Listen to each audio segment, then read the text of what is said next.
ঠিক আছে, এই দায়িত্ব করে নিয়ে আসো। তো বর্তমান জীবন্ত মানুষের খেলাখানি ছিল, বর্তমানে জীবন্ত মানুষের খেলাখানি ছিল, তো আপনাদের কাছে দেখালাম। আবার অন্যদিন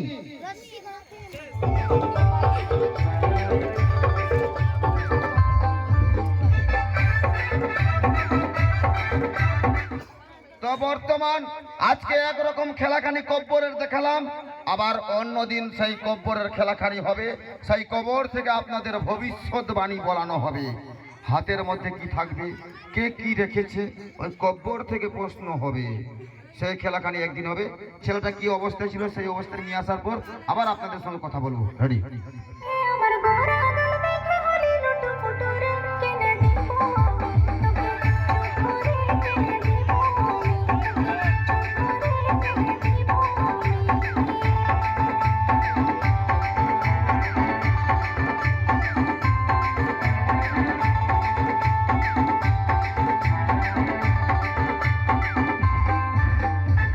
আসতে আপনারা একটা জিনিস ভাববেন, আমরা যখন গাড়ির মধ্যে যাই বা 1 ঘন্টা বা হাওড়া ফাওড়া গেলে বা কোনো জায়গায় গেলে একটা গাড়ির মধ্যে যখন বসি, পাগুলো যখন দুমড়ে থেকে যায়, কত রকম অসহ্য লাগে আমাদের, লাগে না বাবু?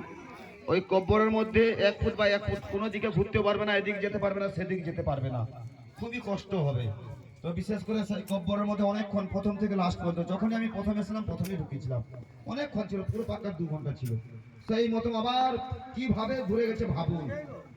একটা মানুষ দাঁড়াতে পারবে না, কিভাবে বসে বসে ঘুরতেই পারবে না, জীবনে না দাঁড়ালে ওর ব্যালেন্স কুলাবে না ঘুরাবার জন্য। ওর বুঝার জিনিস আছে বাবু, ওখানে ওর সঙ্গেও কেউ নেই যে ঘুরিয়ে দেবে ওকে।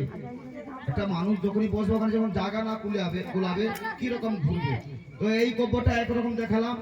আবার অন্যদিন যদি এখানে গ্রামবাসী অনুমতি দেয় থাকার জন্য, আবার আমি অন্যদিন কব্বরের খেলা দেখাবো, সেটা আবার অন্যরকম কব্বর। অনেক রকম আপনারা সার্কাসে দেখেছেন, বিভিন্ন জায়গায় দেখেছেন। আর বিশেষ করে কারো যদি আমার ভিজিটিং কার্ড দরকার হয় নিয়ে নেবেন, আর যদি কারোর নাম্বার দরকার হয় সামনে ডিসপ্লেতে নাম্বার আসছে, ওখান থেকে নিতে পারেন। হ্যাঁ, 96